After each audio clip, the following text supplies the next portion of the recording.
Ya, firman Tuhan di sore hari ini bertemakan tentang bagian yang ada di dalam diri kita, yaitu mengenai dikotomi atau trikotomi.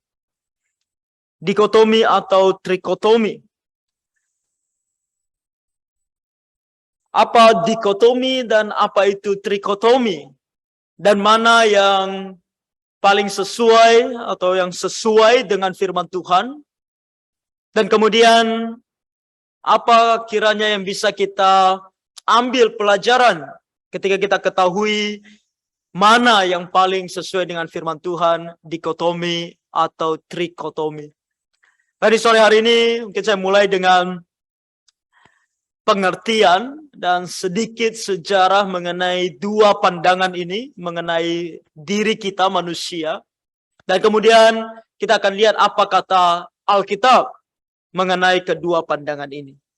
Nah, dikotomi secara sederhana artinya bahwa manusia ini terdiri dari dua bagian, yaitu tubuh dan roh. Tubuh dan roh. Jadi tubuh ini adalah yang kita bisa lihat secara fisik, secara jasmani, yang kita gunakan untuk mengalami dan merasakan segala hal dalam hidup kita ini. Dalam hidup kita dalam dunia ini.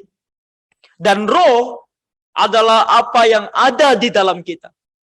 Dan itulah sumber dari pikiran, perasaan, kehendak yang kita miliki, yang terdapat di dalam diri kita. Jadi ada dua bagian, tubuh dan roh. Lalu istilah berikutnya adalah trikotomi. Nah, trikotomi secara sederhana bahwa kita ini terdiri dari tiga bagian, yaitu tubuh, jiwa, dan roh.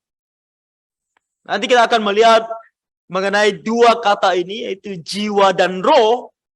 Apakah dalam Alkitab mereka betul-betul berbeda, atau ini mengacu kepada satu hal? Tapi orang yang percaya tentang pandangan trikotomi itu mengajarkan bahwa kita ini terdiri dari tubuh, jiwa, dan roh. Bagaimana mereka menjelaskannya? Nah, kita coba melihat dalam sejarahnya bagaimana mereka muncul dengan pandangan-pandangan ini, khususnya mengenai trikotomi. Nah, trikotomi adalah sebuah pandangan yang terpengaruh dengan filosofi Yunani. Dan pada awalnya mereka menjelaskan seperti ini, yaitu bahwa tubuh dan roh itu dapat menyatu ketika ada elemen ketiga. Ini terjadi karena mereka sangat membedakan yang namanya sesuatu yang bersifat materi dengan sesuatu yang bersifat tidak materi, yaitu hal-hal yang bersifat roh.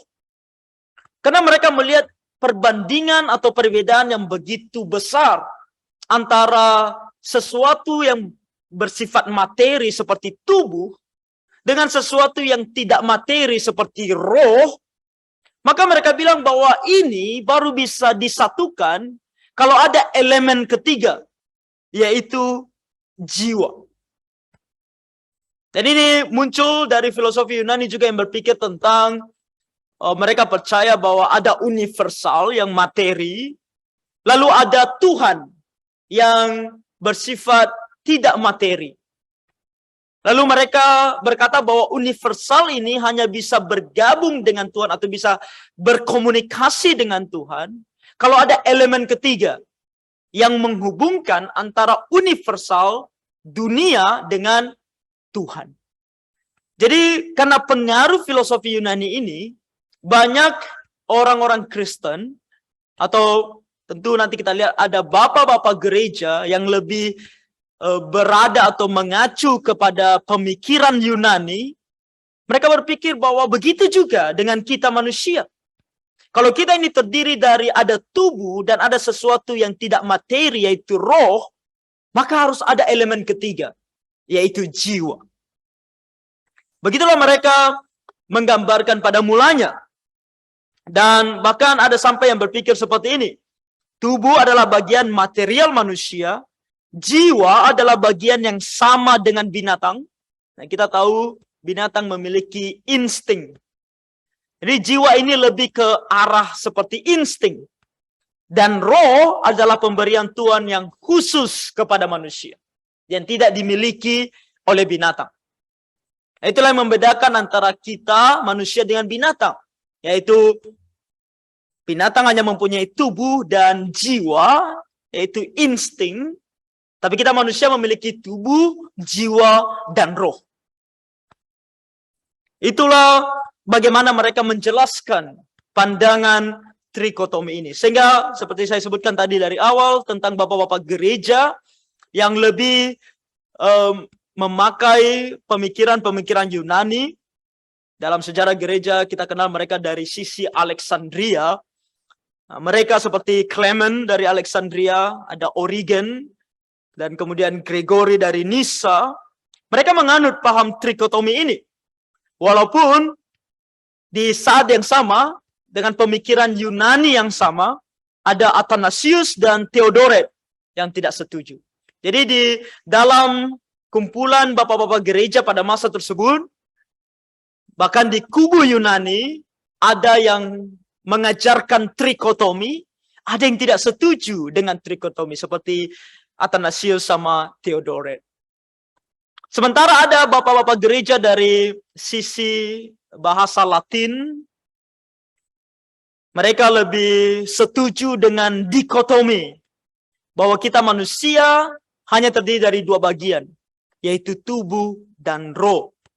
Salah satu bapak gereja yang paling terkenal yang dengan tegas mengajarkan hal ini adalah Augustine atau Agustinus. Dia dengan jelas mengajarkan dalam tulisan-tulisannya bahwa kita manusia ini terdiri dari dua bagian, yaitu tubuh dan roh. Nah, hal ini perlu kita ketahui karena ketika nanti kita membaca firman Tuhan, apalagi yang menyangkut tentang diri kita ketika Tuhan ciptakan kita, dan kemudian bagaimana nanti kita setelah kita mati, kalau kita tidak memahami antara dikotomi dan trikotomi ini, akan menjadi satu kebingungan atau pertanyaan. Jadi yang mana satu atau bagaimana sebenarnya atau apa sebenarnya yang akan terjadi dengan kita. Makanya kita perlu melihat apa kata firman Tuhan sebenarnya mengenai kita ini. Supaya kita lebih mengenal diri kita dari pandangan atau pernyataan Tuhan sendiri sebagai Sang Pencipta kita. Nah, mengenai kedua pandangan ini dalam sejarahnya dalam gereja, tadi kita melihat ada bapak-bapak gereja lalu berjalan terus sampai ke abad pertengahan. Di abad-abad pertengahan, orang lebih setuju dengan dikotomi. Nah, trikotomi mulai ditinggalkan. Orang lebih setuju dengan dikotomi, mungkin karena mereka melihat bahwa dikotomi yang lebih benar sesuai dengan firman Tuhan. Bahkan sampai ke zaman reformasi. Zaman reformasi, orang-orang reform lebih setuju bahwa kita ini terdiri dari dua bagian, yaitu tubuh dan roh. Tapi trikotomi sendiri walaupun sudah ditinggalkan di abad-abad pertengahan sampai ke masa reformasi gereja, ternyata muncul kembali di abad ke-19. Dan inilah yang kemudian mempengaruhi teologi modern saat ini. Ketika banyak orang juga yang merasa bahwa mungkin trikotomi lah yang benar. Munculnya para teolog seperti dari Jerman dan Inggris. Contohnya seperti Olshausen, Beck, Delitzsch. Delitzsch adalah saya rasa yang paling dekat dengan banyak orang di Asia karena komentarinya cukup banyak dijual di mana-mana. Kemudian ada Oberlin, White, Hurd, orang-orang ini yang mengajarkan bahwa trikotomi adalah pandangan yang benar mengenai kita manusia. Nah, terlepas dari sejarah ini, orang bisa berbicara atau mengajarkan apa yang menurut mereka benar, Tapi tetap kalau kita mau tahu siapa kita harus tanya kepada Sang Pencipta kita, yaitu Tuhan sendiri. Lalu apa kata Tuhan mengenai kita ini? Kita ini dikotomi atau kita ini trikotomi? Dalam ajaran Alkitab, tadi kita sudah membaca salah satu ayat, yaitu Kejadian pasal 2 ayat 7. Di awal saya mau katakan dengan jelas, Alkitab mengajarkan bahwa kita ini dikotomi. Dan kedua bagian ini adalah bagian yang telah disatukan, namun dapat dibedakan dan dapat dipisahkan, yakni pada waktu kematian. Nah, pengertian ini saya adopsi dari pandangan yang ditulis dalam buku almarhum Pendeta Timothy Toh dengan Dr. Hu. Dan mereka mengatakan bahwa kita ini terdiri dari dua bagian yang dapat dibedakan dan dapat dipisahkan. Hanya ada dua bagian. Yang dua bagian ini bisa dibedakan dan bahkan dapat dipisahkan, yaitu pada waktu kita mati. Tubuh dan roh ini terpisah. Nah, sejarah yang tadi saya jelaskan secara ringkas kepada kita adalah secara garis besarnya saya ambil dari tulisan Louis Berkhof, salah satu teolog yang cukup terkenal bahkan di kalangan Reform, Louis Berkhof. Dan Louis Berkhof sendiri dalam pengertiannya mengenai dikotomi agak sedikit berbeda dengan apa yang kita pahami. Yaitu Louis Berkhof merasa bahwa walaupun dia percaya kita ini terdiri dari dua bagian, yaitu dikotomi. Tapi dikotomi ini tidak mesti harus dibilang dua, tetapi satu. Artinya karena Tuhan menciptakan kita, tubuh dan roh, dan menyatukannya, maka tidak mesti kita selalu bilang ini dua, tapi dua yang satu. Dan dia tidak terlalu menekankan adanya atau bisa dibedakan atau bisa dipisahkan. Karena dia merasa keduanya harus ada. Keduanya saling bergantungan antara satu dengan lainnya. Yang mana satu jelas dikotomi berarti dua bagian. Dan Kejadian 2 ayat 7 tadi mengungkapkan kepada kita. Ketika Tuhan menciptakan kita. Dikatakan ketika itulah Tuhan Allah membentuk manusia itu dari debu tanah. Jadi Tuhan Allah membentuk manusia dari debu tanah. Apa yang dibentuk Tuhan dari debu tanah? Tubuh kita. Tubuh jasmani manusia dibentuk Tuhan pada mulanya dari debu tanah. Jadi ada tubuh yang Tuhan bentuk. Dan ketika tubuh ini sudah dibentuk oleh Tuhan dikatakan dan menghembuskan nafas hidup ke dalam hidungnya. Dan nafas hidup inilah yang kita sebut kemudian roh. Jadi ada tubuh yang Tuhan bentuk, lalu ada roh yang Tuhan hembuskan, yang Tuhan berikan ke dalam tubuh tersebut. Dan dengan adanya tubuh dan roh ini, demikianlah manusia itu menjadi makhluk yang hidup. Dari apa yang dikatakan oleh Tuhan di sini, Kejadian pasal 2 ayat 7, kita menemukan bahwa Tuhan menciptakan kita dengan dua bagian. Satu tubuh dan ada roh yang Tuhan berikan ke dalam tubuh sehingga dalam dua bagian ini menjadi satu dan menjadi makhluk yang hidup. Jadi kita manusia diciptakan Tuhan dengan cara yang seperti ini. Dan bukan hanya ketika Tuhan ciptakan kita. Pernyataan Tuhan mengenai diri kita ini juga terlihat ketika Tuhan berbicara mengenai kalau kita mati. Kalau kita membaca Pengkhotbah pasal 12 ayat 7, dan debu kembali menjadi tanah seperti semula. Artinya tubuh itu kembali menjadi tanah. Kalau kita tahu orang yang meninggal, kemudian kita kubur, dan tubuhnya akan terurai kembali menjadi tanah. Lalu, roh kembali kepada Allah yang mengaruniakannya. Jadi ketika manusia mati, Tuhan ungkapkan kepada kita bahwa hanya ada dua bagian yang dia miliki. Yaitu dia memiliki tubuh, tubuhnya akan menjadi kembali tanah, menjadi tanah kembali, dan dia memiliki roh yang kembali kepada Tuhan. Jadi ketika Tuhan ciptakan kita, dua bagian. Ketika kita nanti mati, dua bagian yang Tuhan tunjukkan kepada kita. Bahwa kita ada tubuh dan kita ada roh. Dalam Wahyu 6 ayat 9 menunjukkan kepada kita hal yang juga berbicara tentang roh tadi. Jadi setelah tubuh dikuburkan, roh kembali kepada Allah. Dan roh yang kembali kepada Allah ini hidup. Wahyu 6 ayat 9 dikatakan, dan ketika anak domba itu membuka materai yang kelima, aku melihat di bawah mezbah jiwa-jiwa mereka yang telah dibunuh oleh karena firman Allah dan oleh karena kesaksian yang mereka miliki. Jadi roh tadi yang kembali kepada Allah itu hidup. Namun selain itu yang kita lihat di sini, selain roh itu hidup, kita juga melihat satu hal. Yaitu kalau dalam pengkhotbah dikatakan bahwa yang kembali kepada Allah adalah roh.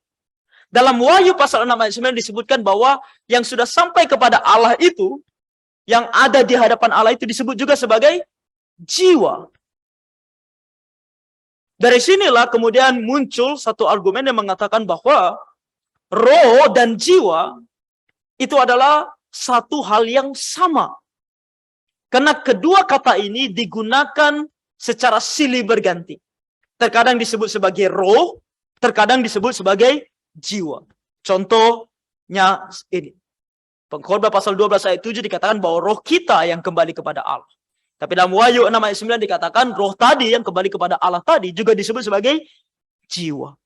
Jiwa-jiwa yang ada di hadapan Allah. Di sini dikatakan jiwa-jiwa mereka yang telah dibunuh, ini artinya jiwa-jiwa orang Kristen yang dianiaya, yang dibunuh oleh karena nama Tuhan. Jadi roh mereka yang sampai kepada Allah juga disebut sebagai jiwa. Jadi salah satu argumen yang mengatakan bahwa kita memang hanya terdiri dari dua bagian. Dan jiwa dan roh ini tidak berbeda. Kalau tadi trikotomi mengatakan jiwa dan roh itu berbeda. Jiwa bahkan mereka katakan hanya seperti insting yang terdapat seperti halnya pada binatang. Sedangkan roh adalah sesuatu yang berbeda. Tapi dalam Alkitab kita menemukan kedua kata ini dipakai secara silih berganti. Roh juga disebut sebagai jiwa. Jadi tidak ada perbedaan antara roh dan jiwa. Itulah yang diungkapkan oleh firman Tuhan kepada kita. Dan dikatakan mengenai tubuh, kalau kita mau membaca dalam 1 Tesalonika 4 ayat 16, dikatakan sebab pada waktu tanda diberi, yaitu pada waktu penghulu malaikat berseru dan sangkakala Allah berbunyi, maka Tuhan sendiri akan turun dari sorga dan mereka yang mati dalam Kristus akan lebih dahulu bangkit. Ini saya bawa untuk menunjukkan kepada kita betapa konsistennya. Mulai dari perjanjian lama sampai perjanjian baru ketika berbicara tentang kita manusia, dalam halnya kita diciptakan atau bahkan ketika kita mati, begitu konsisten ajaran firman Tuhan menyatakan hanya ada dua bagian. Yaitu kalau berbicara tentang roh atau jiwa, kembali kepada Tuhan. Kalau berbicara tentang tubuh, tubuh dikuburkan. Lalu kemudian nanti dibangkitkan pada akhir zaman. Jadi secara konsisten, firman Tuhan mengajarkan kepada kita bahwa kalau berbicara tentang bagian yang terdapat dalam tubuh kita atau terdapat dalam diri kita, kita ini hanya terdapat dua bagian, yaitu tubuh dan roh. Tapi kemudian banyak yang mengambil pandangan trikotomi oleh karena muncul ayat seperti 1 Tesalonika 5 ayat 23. Kalau di sini kita membaca dikatakan, semoga Allah damai sejahtera menguduskan kamu seluruhnya dan semoga roh, jiwa dan tubuhmu terpelihara sempurna dengan tak bercacat pada kedatangan Yesus Kristus Tuhan kita. Nah, kalau dalam ayat ini kita melihat bahwa ada roh, ada jiwa, dan ada tubuh. Jadi seolah-olah ada tiga bagian. Dengan ayat ini kemudian orang mulai berpikir, sepertinya kita tiga bagian kemudian. Bukan hanya dua. Lalu bagaimana? Ada beberapa solusi yang bisa kita lihat yang sesuai dengan firman Tuhan. Hal yang pertama adalah salah satu dasar penafsiran Alkitab yang kita tahu yang sesuai dengan firman Tuhan adalah Alkitab menafsirkan Alkitab. Yang ini bisa berarti bahwa satu bagian dalam firman Tuhan itu tidak boleh bertentangan dengan bagian firman Tuhan lainnya. Dan ini juga bisa berarti bahwa bagian firman Tuhan yang kurang jelas akan diperjelas oleh firman Tuhan yang lebih jelas membicarakan hal tersebut. Nah, dalam 1 Tesalonika tadi yang kita baca, Rasul Paulus di sana tidak sedang membicarakan tentang diri kita sebagaimana Tuhan ciptakan kita. Kalau tadi ayat-ayat seperti Kejadian, kemudian Pengkhotbah, kemudian Wahyu, itu menunjukkan bahwa kita diciptakan Tuhan, dan kemudian ketika kita pun berakhir hidup kita, itu tetap konsisten, dua bagian. Tapi apa yang dibicarakan oleh Rasul Paulus bukanlah mengenai hal ini. Rasul Paulus tengah membicarakan tentang kehidupan sebagai orang Kristen. Maka ayat-ayat seperti Kejadian 2 ayat 7 dan Pengkhotbah 12 tadi yang kita baca, itu jelas menyatakan dikotomi. Dan memang sangat menjurus kepada penciptaan kita dan akhir daripada hidup kita. Yang menunjukkan permulaan dan akhir. Dan keduanya menunjukkan bahwa kita ini terdiri dari dua bagian. Dan kemunculan tiga hal yang kita lihat dalam 1 Tesalonika tidak serta-merta bisa digunakan untuk mengatakan bahwa karena ada tiga hal di sana, yaitu roh, jiwa, dan tubuh, maka kita juga bisa bilang bahwa kita terdiri dari tiga bagian. Karena dalam ayat firman Tuhan lainnya juga disebutkan ada 4 hal. Contohnya Lukas 10 ayat 27, ketika Tuhan Yesus, ketika di sini katakan, jawab orang itu, kasihilah Tuhan Allahmu dengan segenap hatimu, dan dengan segenap jiwamu, dan dengan segenap kekuatanmu, dan dengan segenap akal budimu. Dan kasihilah sesama manusia seperti dirimu sendiri. Jadi ada 4.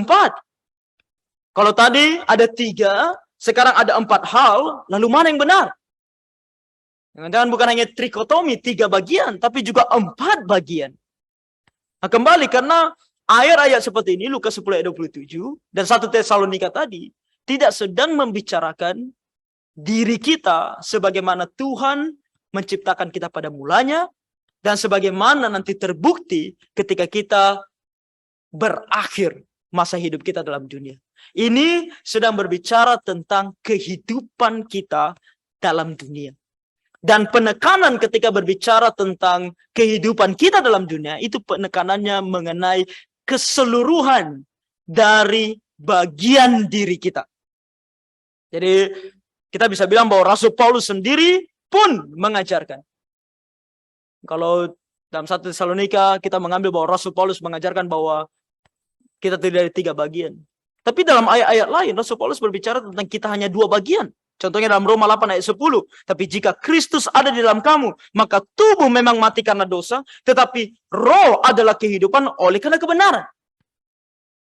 Di sini Rasul Paulus juga berbicara hanya ada 2. Dan kalau kita melihat ayat-ayat seperti 1 Korintus 5 ayat 5, 7, 34, 2 Korintus 7 ayat 1, Efesus 2 ayat 3, dan lain sebagainya. Kita juga melihat ajaran-ajaran Rasul Paulus bahwa kita ini hanya terdiri dari 2 bagian, yaitu tubuh dan roh. Makanya ayat-ayat ini tidak bisa dijadikan acuan untuk mengatakan bahwa kita ini terdiri juga dari 3 bagian. Maka penjelasan yang kita yakini sebagai yang paling tepat adalah bahwa 1 Tesalonika 5 ayat 23 dan begitu juga dengan ayat-ayat seperti Lukas 10 ayat 27 sedang membicarakan atau memberikan penekanan bahwa segala yang terdapat dalam diri manusia. 1 Tesalonika berbicara tentang penyucian dan yang disucikan dari segala yang ada dalam diri manusia. Baik itu yang kalau kita mau bilang berupa roh, ataupun yang mau kita bilang orang mau menyebutnya juga sebagai jiwa ataupun tubuh. Tuhan mau semuanya disucikan. Dan kemudian Lukas 10 ayat 27 menunjukkan segala hal dalam diri kita. Segala kehendak, segala pikiran, segala emosi, perasaan harus fokus untuk mengasihi Tuhan. Jadi ayat ini tidak menunjukkan tentang trikotomi atau bahkan lebih 4 bagian. Tapi ayat ini hanya menekankan tentang keseluruhan dari apa yang kita miliki. Jadi ayat-ayat seperti Kejadian 2 ayat 7, Pengkhotbah 12, dan kemudian Wahyu tadi. Nah, itu lebih menunjukkan kepada kita sebenarnya kita ini terdiri dari berapa bagian.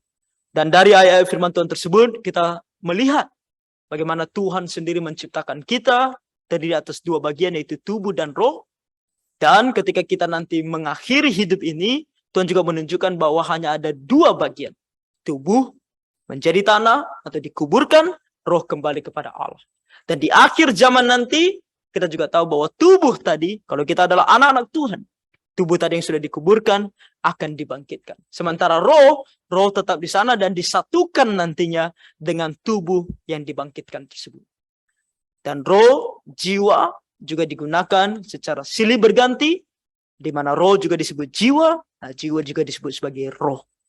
Jadi tidak ada perbedaan antara jiwa dan roh. Dan apa yang kemudian kita mungkin bisa pelajari dari sini, selain kita tahu sekarang bahwa firman Tuhan mengajarkan kepada kita dikotomi, bukan trikotomi. Saya rasa yang pertama kita bersyukur kepada Tuhan. Tuhan ciptakan kita dari 2 bagian ini, yaitu tubuh dan roh. Tubuh yang Tuhan berikan kepada kita pada dasarnya adalah baik. Pada dasarnya Tuhan berikan kepada kita untuk kita gunakan untuk kemuliaan namanya. Dengan tubuh ini kita bisa mengalami dan merasakan kehidupan ini. Dan Tuhan juga berikan kita roh. Roh yang membuat kita bisa berpikir, yang menjadi sumber dari perasaan kehendak kita. Di mana kita bukan hanya seperti robot yang berjalan tanpa kehendak, tapi Tuhan berikan kita roh di mana kita bisa menikmati segala hal yang kita lakukan dalam dunia ini dengan lebih full. Karena kita memiliki perasaan, kehendak, dan pemikiran. Kita bersyukur Tuhan ciptakan kita sedemikian. Tapi di saat yang sama, saya juga percaya bahwa ajaran firman Tuhan bahwa kita ini terdiri dari 2 bagian, juga harus membuat kita sadar bahwa tubuh ini akan suatu hari nanti kembali menjadi debu, dan roh kita akan kembali kepada Tuhan. Dan ini adalah suatu peringatan bahwa kita harus sungguh-sungguh percaya kepada Tuhan Yesus. Karena kalau tidak, roh kita yang kembali kepada Tuhan, firman Tuhan katakan kepada kita, akan dihakimi oleh Tuhan. Kalau roh kita kembali kepada Tuhan dalam keadaan berdosa, tanpa percaya kepada Tuhan Yesus, maka kita akan dihukum dalam api neraka. Tapi kalau kita sungguh percaya kepada Tuhan Yesus, maka yang dikatakan tadi dalam kitab Wahyu, kita bisa bersama bahkan dengan jiwa-jiwa itu berada di sorga bersama dengan Tuhan. Dan ketika nanti dibangkitkan, tubuh kita akan dibangkitkan, disatukan dengan roh kita, dan hidup selamanya bersama dengan Tuhan di dalam kekekalan. Jadi bersyukur dan kemudian memastikan bahwa kita sungguh-sungguh percaya kepada Tuhan, karena kita memiliki 2 bagian ini. Yang mau tidak mau, itu yang akan terjadi dengan 2 bagian ini. Dan saya percaya terakhir, sebelum kita menghadap Tuhan, tentu kita masih hidup dalam dunia ini. Kita harus menjadikan diri kita hidup di dalam kekudusan. Kita dikaruniakan Tuhan tubuh dan roh, bukan untuk berbuat dosa. Apalagi ketika kita sudah percaya kepada Tuhan Yesus. Ajaran firman Tuhan dalam contohnya Roma 12 ayat 1. Bukan hanya tentang roh kita yang sudah percaya kepada Tuhan, kemudian nanti akan kembali kepada Tuhan. Tapi bahkan tubuh kita ini selama kita masih hidup, kita harus pastikan kita jadikan persembahan yang kudus di hadapan Tuhan. Di sini katakan, karena itu saudara-saudara, demi kemurahan Allah aku menasihatkan kamu supaya kamu mempersembahkan tubuhmu sebagai persembahan yang hidup, yang kudus dan yang berkenan kepada Allah. Itu adalah ibadahmu yang sejati. Dengan tubuh dan roh yang Tuhan berikan kepada kita, kita bisa beribadah kepada Tuhan. Dan tubuh ini, mari kita persembahkan kepada Tuhan sebagai persembahan yang hidup dan yang kudus. Dengan cara terus mempelajari kebenaran firman Tuhan, dan menaatinya. Jadi Bapak Ibu dan saudara-saudari, pertanyaan mengenai mana yang benar, dikotomi atau trikotomi. Melihat dari kebenaran firman Tuhan, saya percaya dikotomi yang benar, yang sesuai dengan firman Tuhan. Dan dari situ kita bisa berhenti untuk bertanya dan kemudian memastikan bahwa sungguh kalau kita ini bersyukur kepada Tuhan, dan kalau kita nanti akan kembali kepada Tuhan, dan selama kita hidup dalam dunia ini, kita menguduskan diri kita ini. Jadi kiranya Tuhan menolong kita. Mari kita berdoa. Bapa Surgawi, kami bersyukur karena firman-Mu selalu memberikan kami jawaban akan segala pertanyaan yang kami miliki, bahkan mengenai diri kami sendiri. Sungguh banyak hal ya Tuhan, bahkan mengenai diri kami ini yang kami tidak ketahui. Yang hanya bisa kami temukan jawabannya ketika kami datang kepada Tuhan dan mempelajari firman.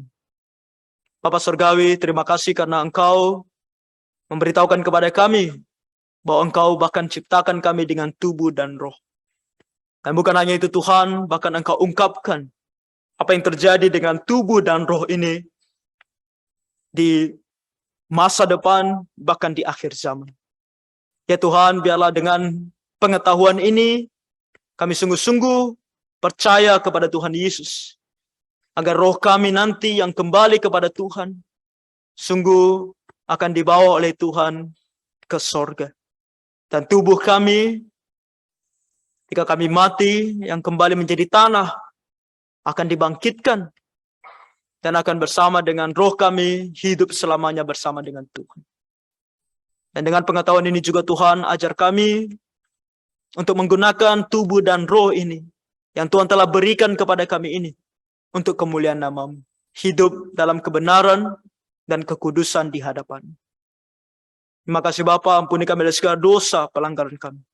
Dalam nama Tuhan Yesus kami berdoa dan bersyukur. Amin.